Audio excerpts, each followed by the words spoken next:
खबर आपको देंगे। कराची में इंटरमीडिएट के इम्तिहानात का दूसरा मरहला शुरू हो गया है। अब्दुल्ला गवर्नमेंट गर्ल्स कॉलेज में बगैर बिजली के इम्तिहान देना तालिबात के लिए अजियत बन गया है। इस वक्त क्या सूरत हाल है, जानेंगे रॉन न्यूज़ के नुमाइंदे सैयद वसीम से। वसीम, बताएगा क्या सूरत हाल देख रहे हैं, कॉलेज इंतजामिया का क्या बताना है? जी बिल्कुल, देखें, इंटरमीडिएट बोर्ड इंतजामिया की गफलत और लापरवाही है कि जो इम्तिहानी मरकज है उसकी जानिब से कई बार बोर्ड को आगाह भी किया गया, क्योंकि दूसरा मरहला शुरू होना था इम्तिहानात का।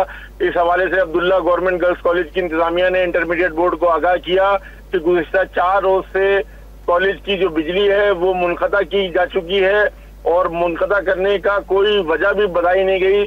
और जो बिजली है वो यहाँ पर एग्जेम्प्टेड है इस तालीमी इदारे के लिए, तो यहाँ पर नॉन पेमेंट का भी मसला नहीं था, बल्कि मुनक़ता करने के बाद जो है वो बिजली उसको बहाल नहीं किया गया। और जब इंटरमीडिएट इम्तिहानात का दूसरा मरहला शुरू हुआ है तो तालिबात को शदीद हफ्ज़दा माहौल में बिना पंखों के बैठ के इम्तिहान देना पड़ रहा है। और कॉलेज की प्रिंसिपल और कॉलेज इंतजामिया ने बताया कि कई तालिबात की हालत भी खैर हो चुकी है, जिनको तिब्बी इमदाद फराम की गई है। इसी के साथ साथ उन्होंने खदशा जाहिर किया है कि सूरत हाल यही रही तो मजीद तालिबात भी यहाँ पर उनकी हालत गैर हो सकती है। जी बहुत शुक्रिया वसीम आपका।